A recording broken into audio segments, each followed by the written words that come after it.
विश्वानि देवा सवितर्दुरितानि परासो वा यद्भद्रं तन्यासो वा। ओम शांति ही शांति ही शांति ही।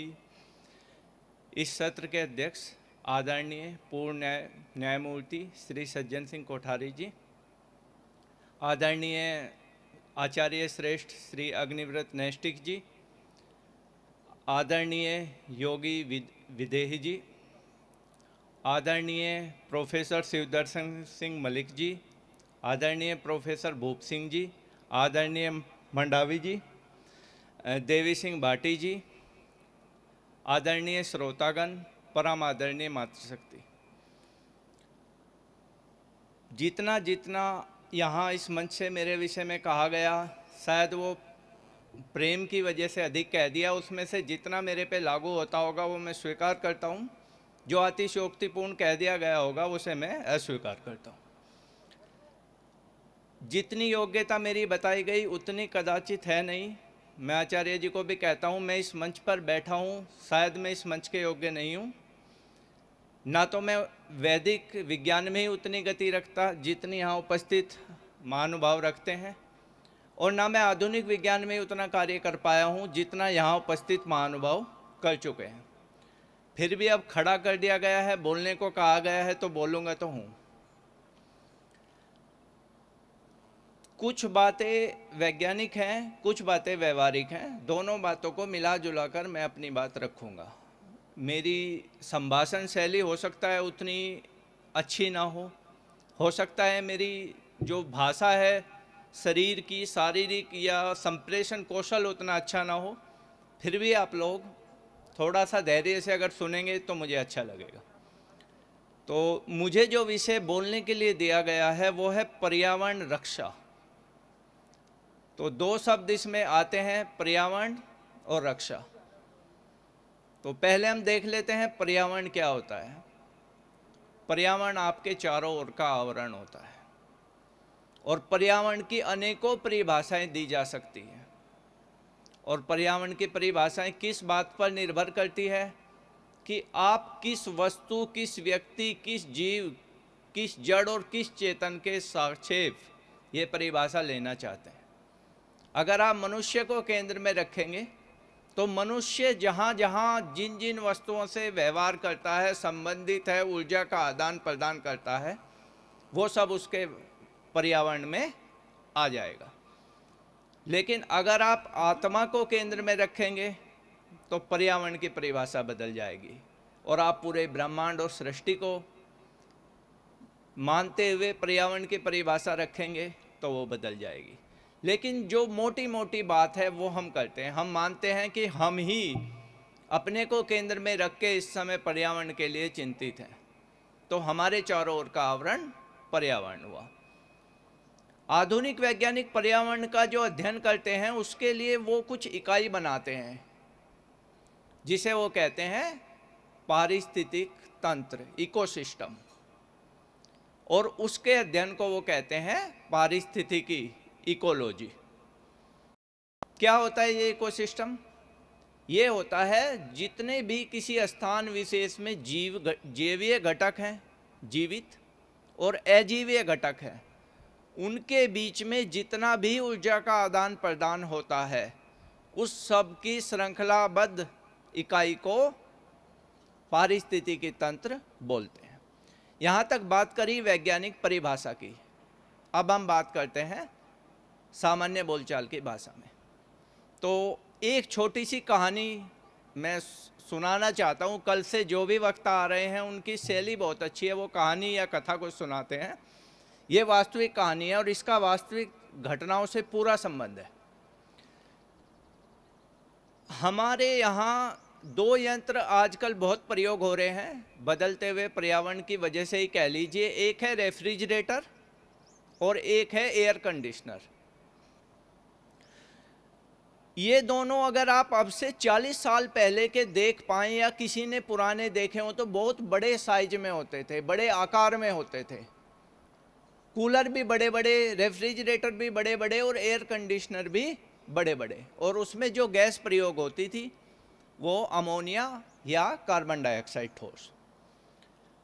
लेकिन समय के साथ हमें लगा कि इतने बड़े बड़े यंत्र बनाने का कोई विकल्प होना चाहिए, यंत्र छोटे साइज के हों, जिसे हम आजकल एक भाषा में बड़ा प्रचलित है ना, कॉम्पैक्ट।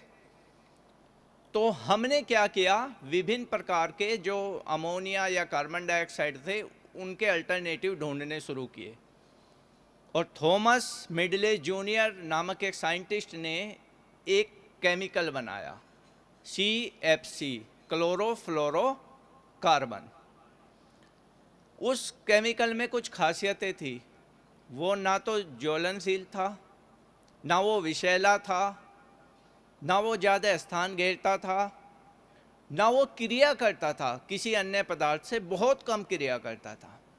जबकि अमोनिया विषैली होती है, कार्बन डाइऑक्साइड भी अन्य चीज़ों से कई बार क्रिया करती है, ना भी करे तो ठोस अवस्था में उसका संग्रहण उतना आसान नहीं होता।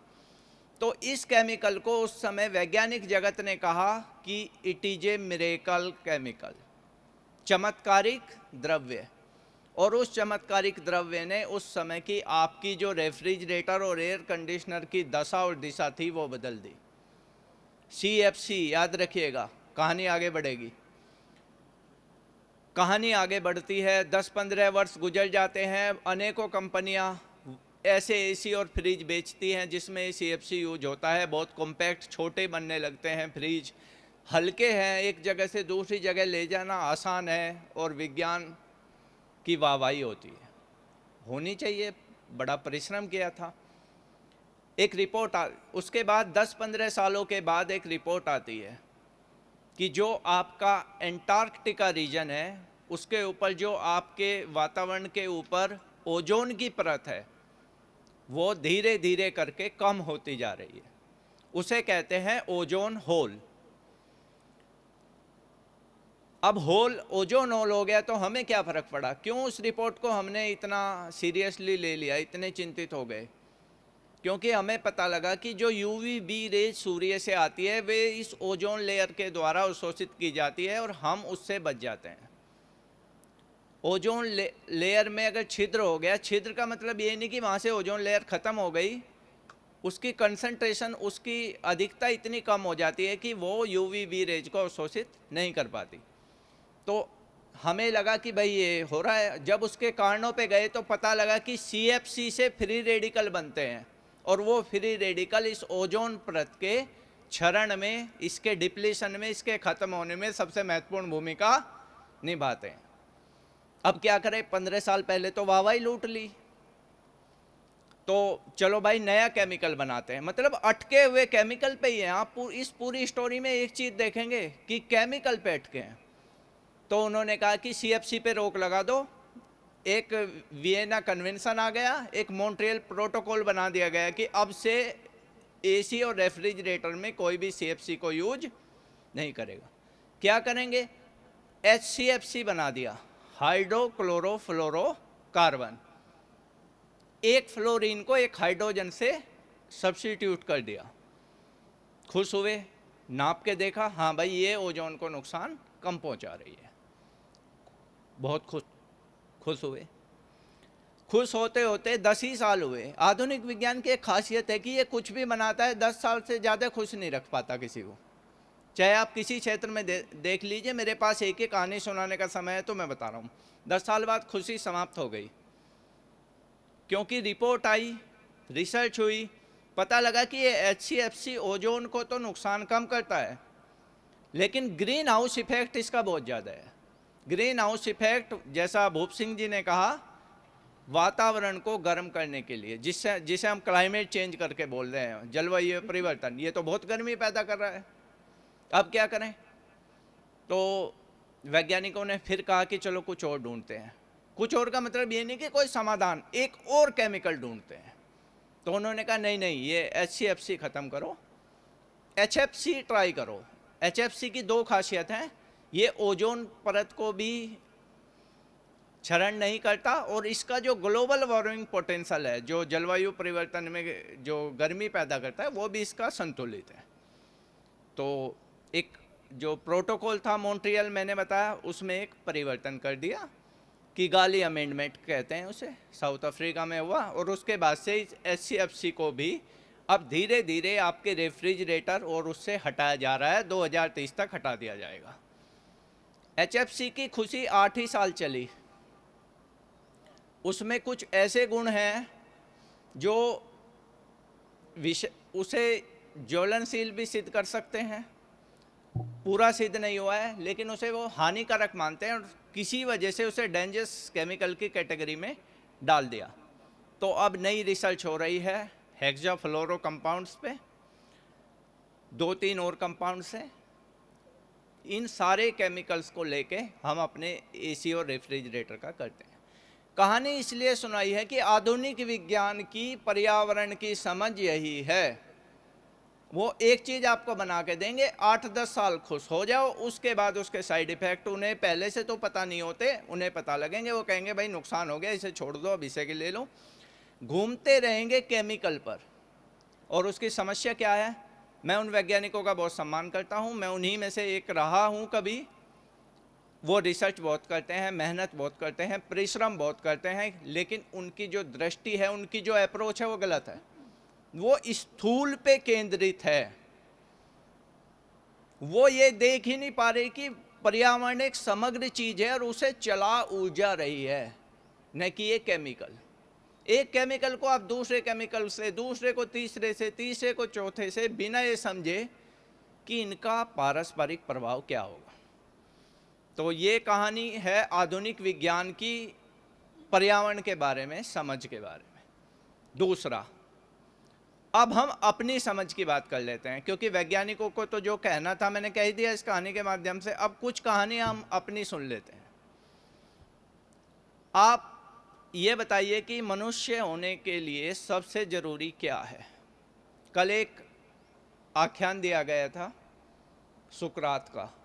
उन्होंने एक व्यक्ति का मुंह पानी में डुबो दिया और तब निकाला जब उसका सांस 1-2 ही बचा था। उससे पूछा सबसे जरूरी क्या है? उसने कहा सांस लेना।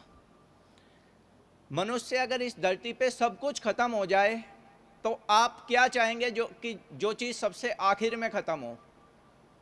प्राणवायु। पानी के बिना भी आप रह लोगे, भोजन के भी रह लोगे, प्राणवायु के बिना आप नहीं रह सकते। तो आप चाहोगे कि अगर एक एक करके भी खत्म हो तो सबसे आखिर में प्राणवायु खत्म हो।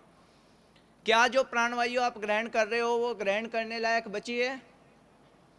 देश के अधिकतर हिस्सों में तो नहीं बची है।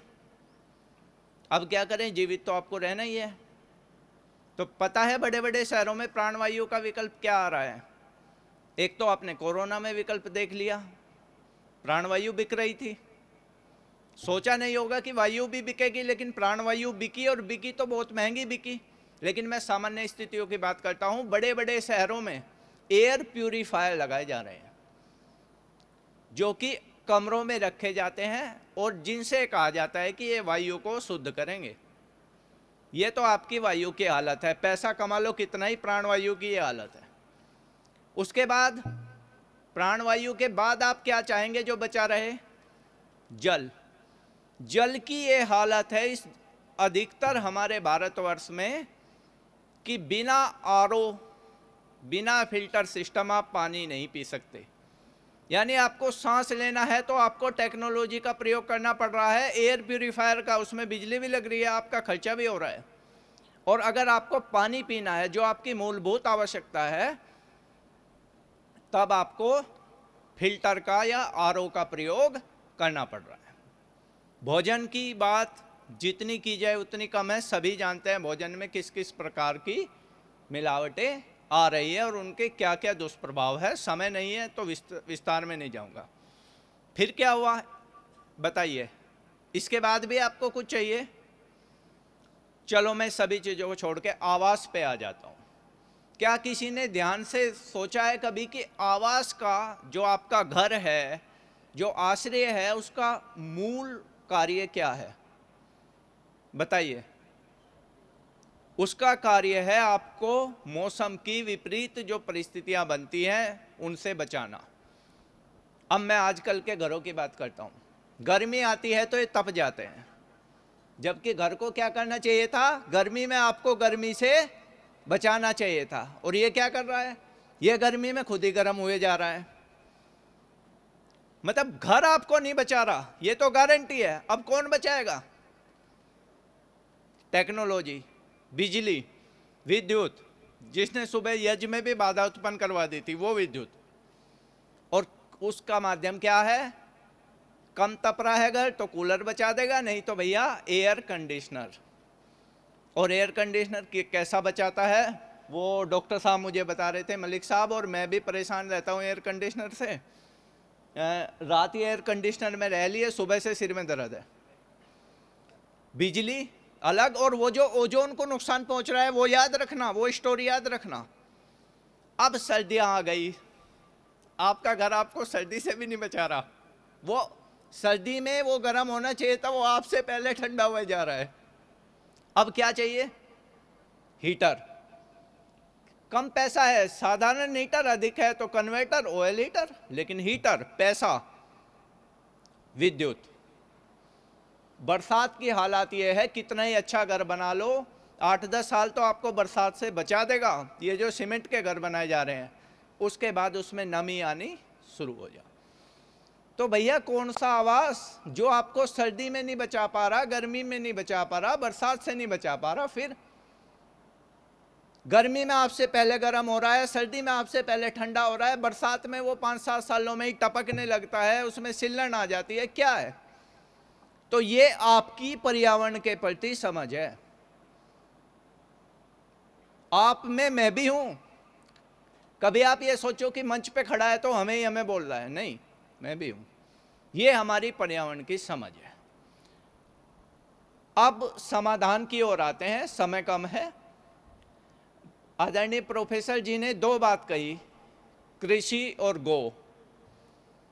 मैं इन 2 बिंदुओं पे उनसे सहमत हूं, लेकिन एक तीसरा बिंदु मैं हमेशा जोड़ता हूं और यहां भी जोड़ूंगा, गौ कृषि यज्ञ। जब तक ये त्रिभुज पूर्ण नहीं करोगे तब तक समाधान नहीं होगा। देखिए, आप ताली बजाएं अच्छी बात है, ना बजाएं और भी अच्छी बात है, लेकिन यज्ञ को जीवन में अपना ले, ये मेरी प्रार्थना है। कैसे है? गो है तो कृषि है, कृषि है तो गौ है, प्रोफेसर साहब ने कहा था। यज्ञ है तो गो है, गो है तो कृषि है, कृषि है तो यज्ञ है। तीनों को जोड़ लो, जुड़े हुए हैं। तो गो कृषि पे मैं बात इसलिए नहीं करूंगा कि ना तो मेरा सामर्थ्य है बात करने का, और गो आधारित बातें जो कृषि पे होनी है उनके लिए 2 विशेषज्ञ यहाँ मौजूद हैं। यज्ञ की थोड़ी सी बात मैं कर लेता हूं। यज्ञ बहुत प्रकार के हैं, लेकिन 21 प्रकार के यज्ञ अगर हम अग्नि दान को छोड़ दें, उसे यज्ञ की श्रेणी में ना गिने, वैसे वो भी यज्ञ की श्रेणी में आता है, लेकिन मोटे मोटे 21 प्रकार के तो हम मुख्य रूप से गिनवा ही सकते हैं। सबसे महत्वपूर्ण अग्निहोत्र है, और अग्निहोत्र का समय निश्चित है। मैं ये भी बता दूं, एक सूर्य उदय और एक सूर्य अस्त, अग्निहोत्र के 2 ही समय हैं। इसके अलावा किया गया यज्ञ अग्निहोत्र नहीं है। इसके प्रमाण यहाँ शास्त्रों के विद्वान बैठे हैं, वो देख सकते हैं। विभिन्न उद्देश्यों की पूर्ति के लिए काम्य यज्ञ किए जाते हैं, वैसज्य यज्ञ भी होते हैं। ऐसे ही पर्यावरण की शुद्धि के लिए भी कुछ यज्ञ विद्वानों ने करने की कोशिश की और उसके कुछ रिजल्ट भी आए। यहाँ पे जो यज्ञ के रिजल्ट आए हैं, पर्यावरण पे उनके प्रभाव के जो रिजल्ट आए हैं वैज्ञानिक रूप से मैं बात कर रहा हूँ, उसकी 2 धाराएं हैं। एक धारा है गजानन महाराज गजानन करके थे, उन्होंने एक व्यवस्था स्थापित की अग्निहोत्र की, जिसमें सुबह सूर्योदय और शाम को सूर्यास्त पे अक्षत चावल, गोकंडो और देसी गोग्रस से 2 आहुति सुबह दी जाती है और 2 आहुति शाम को निश्चित समय। वो उनकी अग्निहोत्र परंपरा है। सुबह वो सूर्य की आहुति प्रजापति के साथ देते हैं, शाम को वो अग्नि की आहुति प्रजापति आहुति के साथ देते हैं। और वैज्ञानिकों की जो एक धारा है, उसने इसी अग्निहोत्र के वातावरण पे क्या प्रभाव होते हैं इसका अध्ययन किया है, और रिजल्ट सकारात्मक है। उन महानुभावों का यहाँ मैं नाम लेना चाहूँगा। प्रोफेसर उल्रिच बर्च जर्मनी से हैं, वो अग्निहोत्र से संबंधित जितनी भी रिसर्च अभी हो रही हैं उन सब को कोऑर्डिनेट कर रहे हैं। भारत में अभ्यांग परिणय अभ्यांग जी हैं पुणे से, गिरीश पठाड़े जी हैं, आदरणीय ममता सक्सेना जी हैं। गुरुकुल कांगड़ी में मुझे नहीं पता कोई इस विषय में कार्य कर रहा है या नहीं, देव संस्कृति विश्वविद्यालय में कार्य कर रहे हैं। नीरी वाले काम कर रहे हैं जो इंजीनियरिंग एनवायरमेंटल इंजीनियरिंग का इंस्टीट्यूट है भारत का। और आचार्य सनत कुमार जी हमारे परिचित हैं, उन्होंने सिग्मा लेबोरेटरी और श्री राम इंस्टीट्यूट के साथ मिलकर दिल्ली में जो PM 2.5 और PM 10 का प्रदूषण है उस पर अग्निहोत्र का क्या प्रभाव है, उससे वो कम होता है नहीं, इस पर एक रिसर्च की हुई है, उसके रिजल्ट भी हमारे पास हैं। तो ये रिसर्च ये कहती है कि अग्निहोत्र से, जो अग्निहोत्र वालों की रिजल्ट है वो कहती है कि अग्निहोत्र से PM 2.5, PM 10 and total bacteriological load यानी जीवाणुओं की संख्या पर्यावरण में नियंत्रित होती है, कम होती है, उसमें सुधार होता है। ये रिजल्ट बार बार आए हैं, रिसर्च पेपर छपे हैं। जो हम लोगों की परंपरा है यज्ञ के द्वारा सुधार की, जिसमें हम विभिन्न द्रव्य डालते हैं, अलग अलग इश्यू के अलग अलग द्रव्य होते हैं, चिकित्सा के लिए अलग, पर्यावरण शोधन के लिए अलग अलग प्रकार की संविधा होती है और पूर्ण विधि से करते हैं। हम कोशिश करते हैं कि दहन पूर्ण हो सभी पदार्थों का, इसका मतलब अग्नि पूर्ण प्रज्वलित हो और अधूरी आहुति ना दी जाए, ऐसा कर। उसके भी जो रिजल्ट आए हैं, प्रभाव आए हैं, वो सकारात्मक है। लेकिन प्रश्न मैं जो यहाँ कहना चाहता हूँ वो ये है कि इन रिजल्ट्स को अंतर्राष्ट्रीय और राष्ट्रीय स्तर पर जो वैज्ञानिक हैं, आधुनिक वैज्ञानिक हैं, वे मान्यता क्यों नहीं दे पा रहे हैं। जो रिसर्च पेपर भी छप रहे हैं उन्हें भी कोई खास मान्यता नहीं दी जाती क्योंकि वे ज़्यादा इम्पैक्ट फैक्टर के जर्नल में नहीं छप रहे हैं। तो इस विषय पे जो हमने चिंतन किया, जो मेरा खुद का चिंतन है, वो ये है कि ये प्रयास अच्छे हैं, बड़ी मेहनत से किए गए हैं और इनके रिजल्ट पे हम संदेह करें वो उचित नहीं है। लेकिन इन परिणामों को उच्च स्तर तक स्वीकार्यता के लिए इनकी जो स्केल है, इनका जो समय है, वो बहुत थोड़ा लिया गया है। 3 दिन तक प्रयोग करके देखे, 4 दिन तक करके देखे, 5 दिन तक करके देखे। इससे होता क्या है कि पर्यावरण में जो चक्रीय परिवर्तन है, जो कि स्वमेव होते ही हैं, सप्तमी के दिन जो ऊर्जा होगी चंद्रमा की, पूर्णिमा के दिन उससे अलग होगी, अमावस्या को अलग स्वरूप होगा, अगली सप्तमी तक अलग होगा। पूरा एक साइकिल है। कम से कम आपको हर ऋतु में पूरी साइकिल तक डेली बेस पे रीडिंग लेने की आवश्यकता है। इसे बोलते हैं टाइम लाइन सीरीज क्रिएट करना। तब इन रिजल्ट्स की स्वीकार्यता बढ़ने के चांसेस हैं। चांसेस, संभावना, मैं ये नहीं कह रहा स्वीकार्यता बढ़ जाएगी। स्वीकार्यता के लिए और भी कई तथ्य हैं जो मैं यहाँ समय अभाव में नहीं बोलूँगा। लेकिन अगर समय अवधि इन प्रयोगों की बढ़ाई जाए, सप्तमी से शुरू करके अगली सप्तमी तक लगातार रीडिंग ली जाए, तो उसमें जो वातावरण में होने वाले स्वाभाविक परिवर्तन हैं वो कैंसिल आउट हो जाते हैं और एक टाइमलाइन सीरीज क्रिएट हो जाती है। आइडियली, आदर्श रूप से तो ये लगातार 6 महीने से 1 साल करने वाला कार्य है, तब हम वास्तविक रिजल्ट प्राप्त कर पाएंगे।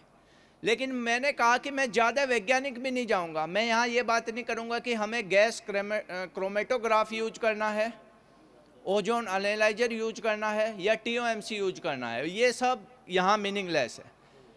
अब मैं आता हूँ अंतिम भाग पर। हमारी स्थिति पर्यावरण के विषय में क्या है, मैंने आपको बता दी। आप एग्री करते होंगे जो चीज़ें हम बना रहे हैं अपने लिए वो क्या है। विज्ञान की स्थिति पर्यावरण के विषय में क्या है वो आप देख ही रहे हैं। एक चीज़ सुधारने जाता है, दूसरी बिगड़ जाती है, दूसरी सुधारने जाता है, तीसरी बिगड़ जाती है, और 10 साल से ज़्यादा कुछ होता नहीं है। 10 साल बाद खुद ही कह देते हैं कि ये तो गड़बड़ हो गई थी हमसे, इसे छोड़ दो, अब ये अपना लो। अब आते हैं मेरा क्या विचार है। तो मैं यहाँ 2-3 साल पहले भी आया था, मैंने कुछ बातें रखी थी, यज्ञ के विषय में भी बात की थी। आज मैं यज्ञ के विषय में भी बात नहीं करूँगा आगे। हालांकि मैं ये मानता हूँ कि करने योग्य एक ही काम है, यज्ञ। और परमपिता परमात्मा की कृपा है कि आज मुझे काम करते हुए 18वां साल चल रहा है। और मैं नहीं होता तो मेरी पत्नी कर देती है, और पत्नी नहीं करती तो अब तो 6 साल का बच्चा है, कर तो वो भी देता है। तो लेकिन मैं उसकी चर्चा आज नहीं करूँगा। अब मैं चर्चा करूँगा कि ये जो वैज्ञानिकों की पर्यावरण के प्रति समझ है, इसमें कमी कहाँ रहेगी। मेरी आवाज़ सबको साफ आ रही है?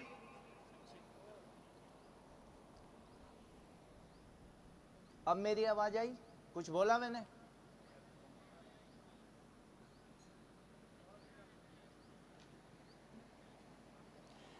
जब मैं यहाँ बोल रहा था सबको गई, यहाँ बोल रहा था कुछ लोगों को गई, बाद में किसी को नहीं गई। बस एक प्रश्न का उत्तर दे दीजिए कि क्या जो आवाज़ जो आप तक नहीं गई वो नहीं थी? तो बस यही प्रश्न है। जो ऊर्जा आप नहीं पकड़ पा रहे हैं वो है ही नहीं, ये धारणा लेके जब आप रिसर्च करना शुरू करोगे तो परिणाम में कमी रह जाएगी। मैंने यहां भी बोला, यहां भी बोला, यहां भी बोला, आपको लगा कि जो आपने सुना बस वही है। लेकिन जो आपने सुना ना, वो तो वो ध्वनि है जो इस माध्यम के कंपनों द्वारा आपके कानों तक पहुंची। लेकिन इसका अर्थ यह नहीं है कि कंपन उत्पन्न नहीं हुए अगर आपके कानों तक नहीं पहुंचे। अब बात समझने की शुरू कीजिए। कंपन उत्पन्न होता है तो वो वातावरण पे प्रभाव छोड़ के जाता है। आपकी सामर्थ्य कितनी है ये आपकी मशीनरी पे, क्योंकि आप तो मशीन आधारित मानते हो ना, तो आप उतना ही पकड़ पाते हो जितना आपकी मशीन पकड़ पाती है। लेकिन इसका अर्थ वो नहीं है कि वो नहीं है। वो जो हम नहीं पकड़ पा रहे हैं उसी की वजह से पर्यावरण के प्रति जो हम मॉडल डेवलप करते हैं, जो समाधान ढूंढते हैं, उनमें कमियां आती हैं। 4 प्रकार की वाणी बताई गई है। आचार्य जी ने बड़ा सुंदर वर्णन अपने ग्रंथ में किया है, मैं उसको थोड़ा सा बताता हूं। आपने जो सुना वो कौन सी हुई? वैखरी। लेकिन मेरे मस्तिष्क से और यहां तक जो आई थी, जब तक मुंह से बाहर नहीं निकली थी, मध्यमा। मन से मस्तिष्क के बीच में जो थी, पश्यंती। और जो चेतन तत्व में सबसे पहला कंपन होता है वो परा। तो हम केवल वैखरी सुन पा रहे हैं, तो इसका अर्थ यह नहीं है कि बाकी 3 कंपन स्पंदन नहीं है, वाइब्रेशन नहीं है। ऊर्जा तो है, हम पकड़ नहीं पा रहे हैं। नुकसान, अब आप कहोगे जी इसका वातावरण से क्या नुकसान हो रहा है? हो रहा है जब हम मॉडलिंग कर रहे हैं ना पारिस्थितिकी तंत्र की, इकोसिस्टम की, और उसमें ऊर्जा के प्रवाह की मॉडल करते हैं, गलती क्या हो रही है कि बहुत सारी ऊर्जाओं की मॉडलिंग ही नहीं कर पा रहे। नापना तो दूर की बात है, हम उन्हें फैक्टर ही नहीं कर रहे। चलिए एक बात बताता हूं। क्या आपने कभी महसूस किया है कि आप किसी स्थान विशेष पर जाएं, वहां कोई व्यक्ति एक शब्द ना बोले, उस स्थान विशेष के विषय में आपको कोई जानकारी ना हो, और फिर भी आपके मन में एक भय की उत्पत्ति हो, या भय भी ना हो, एक अशांति आपके मन में उत्पन्न हो? कोई कारण नहीं है, नहीं है कोई कारण, लेकिन हुई ना। आप यहां आए, कैसा भी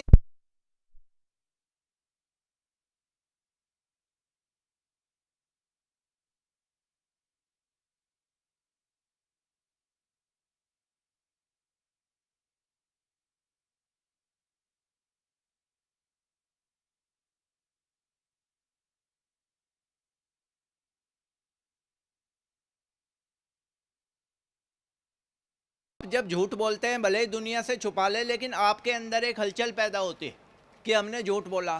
तो वो हलचल स्पंदन है, वो वाइब्रेशन है, वो एनर्जी है। तो क्या वो पैदा होकर प्रभाव नहीं छोड़ेगी? किसी ने नहीं देखा तो वो प्रभाव नहीं छोड़ेगी। असंख्य जीवों को मार देते हैं, मरते समय वो चिल्लाते हैं, रोते हैं, चीखते हैं, क्या वे हिंसक तरंगे अपना प्रभाव नहीं छोड़ेंगी? क्या दुनिया के मैं मानता हूं कि 6.5 अरब में से अगर 4 अरब लोग भी झूठ बोलते हैं तो क्या वो झूठ प्रभाव नहीं छोड़ेगा? क्योंकि तरंग तो उत्पन्न हो गई ना। कोई चीज मैंने वाणी से निकाली है महत्वपूर्ण नहीं है, उससे पहले भी तरंगे उत्पन्न हो चुकी हैं, और तरंग ऊर्जा है और ऊर्जा नष्ट नहीं होती। तरंग उत्पन्न हो गई तो प्रभाव डालेगी, वो मनस तत्व पे भी प्रभाव डालेगी और वो पूरे ब्रह्मांड में महत तत्व तक भी प्रभाव डालेगी।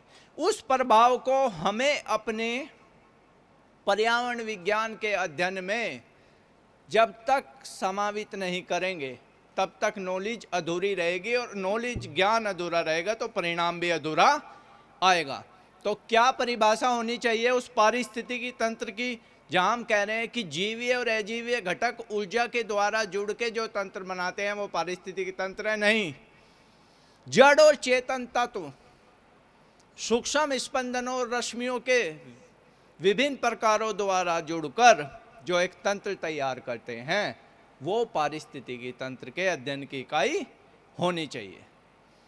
ये वैदिक रश्मि सिद्धांत पे आधारित होगी। इस विषय में अभी अध्ययन मेरा अधिक नहीं है, कैसे होगी ये समय के साथ आएगा। लेकिन ऊर्जा को पूर्ण रूप से जब तक हम अपने अध्ययन में सम्मिलित नहीं करेंगे, अपूर्ण ज्ञान अपूर्ण परिणाम, बल्कि मैं तो ये कहूँगा कि अपूर्ण ज्ञान घातक परिणाम। इससे अच्छा तो ज्ञान ना ही हो। तो इन्हीं शब्दों के साथ जो भी समय मिला, जो भी मेरे दिल में आया, आपने देखा होगा कोई नोट्स मेरे पास नहीं है, कुछ लिख के मैं नहीं लाया, तो जो मेरे मन में आया, जो मेरे समझ में आया, मैंने उस समय में जो मोक्षराज जी ने मुझे दिया अपनी बात कही, आप लोगों ने सुनी, इसके लिए आप लोगों का बहुत बहुत धन्यवाद। धन्यवाद।